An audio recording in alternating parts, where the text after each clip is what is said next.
Assalamu alaikum wa rahmatullahi ta'ala barakatuhu. Barkamu da yau, barkamu da sake saduwa tare da ku a daidai wannan lokaci. A yau za mu yi maganganu akan waɗannan manya-manyan jarumai da kuke gani kamar haka. Farko Adam A. Zango da kuma wannan babban jarumi mai suna Nuhu wanda ake lakabi da sarkin Kannywood. Sannan kuma da wannan babban mawaki wanda ake lakabi da sarkin waka wato Nura inuwa mai yau mai kofe. Za mu yi maganganu akan su akan wasu abubuwa da suke matukar yawo a social media. Sai dai kafin nan bari mu zagaya bangaren talallukan mu. Ina waɗanda suke yawan kiran mu a waya kamar sababbin mawaka da kuma wanda suke harkar comedy da waɗanda suke so su dinga ɗora bidiyoyi na nishaɗi ko barkwanci ko kuma bidiyon waƙoƙinsu domin su zama celebrity su ma su sanu a faɗin duniya. Ku sani cewa a yanzu mun shirya mun fara buɗe sababbin YouTube channel ga dukkanin mai bukata zai iya ɗaukar nambar mu ya kira mu kai tsaye ko kuma ya bibiye mu ta WhatsApp. Sannan bugu da ƙari ga wanda yake so zai siyi channel ɗin da aka tara subscribers ko kuma aka buɗe shi ma aka fara biya ko kuma wanda yake mu'amala da channel wato yana da YouTube ɗin amma kuma ya kasa gane kansa ya kasa gane gidan shi ma'ana dai kamar yana da wata matsala. Ku sani cewa ga baki ɗaya za ku iya ɗaukar nambar mu ku kira mu kai tsaye ko kuma ku bibiye mu ta WhatsApp. Sannan bugu da ƙari ba mu tsaya a nan ba, ina wayanda suke so za su ba da tallalluka domin a tallata musu hajojinsu kamar 'yan kasuwa da kuma ma'aikatan hannu, bugu da ƙari da wayanda suke harkar magunguna na zamani da kuma na gargajiya da dai wayanda suke so za a tallata musu hajojinsu har ma masu harkar YouTube channel da dai bugu da ƙari dukkanin dai wani wanda yake so za a tallata mishi hajar shi domin a san shi a faɗin duniya kuma harkokinsa su yawo a faɗin duniya domin a neme shi a dukkanin faɗin duniya ba wai iya ƙasar da ike ba. Ku sani cewa domin waɗanda za a tallata musu hajojinsu za su iya ɗaukar nambar mu su kira mu kai tsaye ko kuma su bibiye mu ta WhatsApp.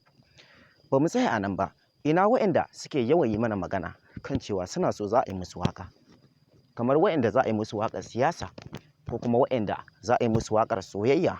ko kuma waɗanda za a yi musu waƙa ta talla ma'ana wanda za a waƙe mishi sana'arsa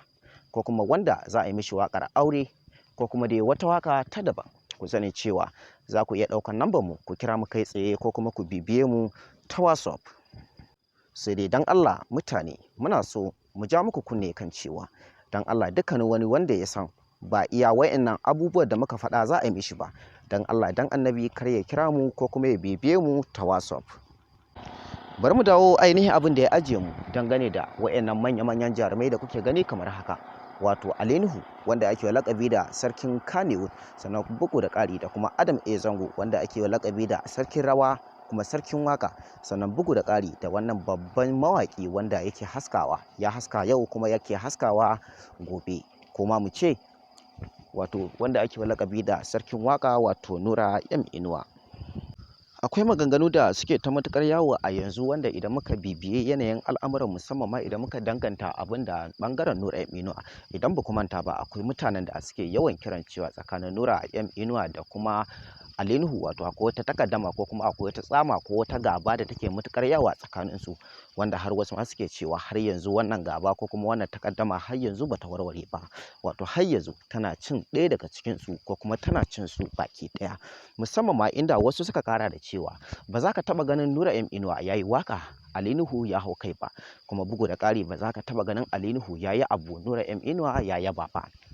So wannan maganganu suna ta matukar yawo ba tun yanzu ba tun tsawon kusan shekara 10 baya inda har yanzu babu wanda ya isa ya ce ga silar abun ko kuma ga dalilin abun sai dai a yanzu da zamu fayyace muku abubuwan da suke faruwa tsakanin Nura inuwa da kuma Nuhu bugu da ƙari da kuma makwabcinsu kuma na kusa da su wato Adam A. Zango.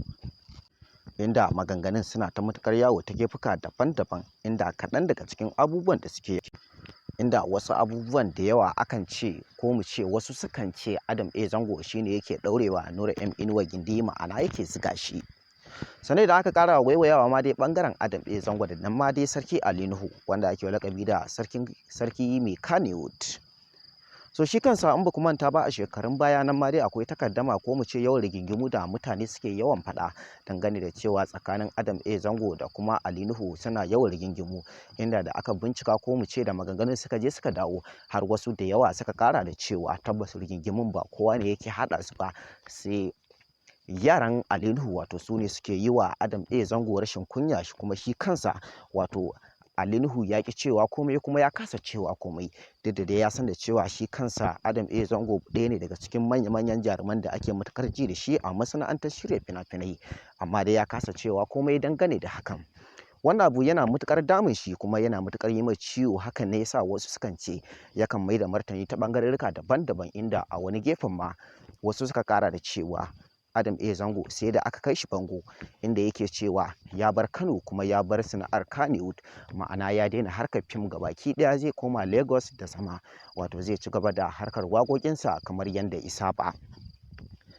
Wasu da yawa sun babbashi haƙuri dangane da hakan, inda kuma masoya ta ɓangarorika daban-daban, inda wasu 'yan arewa ne, wasu kuma 'yan kudu ne, wasu ma ba ma 'yan Najeriya ba ne baki ɗaya, inda suka dinga kuka da takaici ɓangaren hakan, inda suka dinga roƙon shi kan cewa dan Allah dan Annabi ya dawo ya zo ya ci gaba da harkar fim, domin idan har ya daina harkar fim to su kansu za su iya fita daga wannan masana'anta, wato za su daina harkar fim ɗin kuma su daina kallon fina-finai, musamman ma ɓangaren waɗanda suke yawan sauraron waƙoƙinsa da kuma harkar fim ɗin shi. Idan dai muka ƙara dawowa dai nan ma dai ɓangaren Nura M Inuwa shi kansa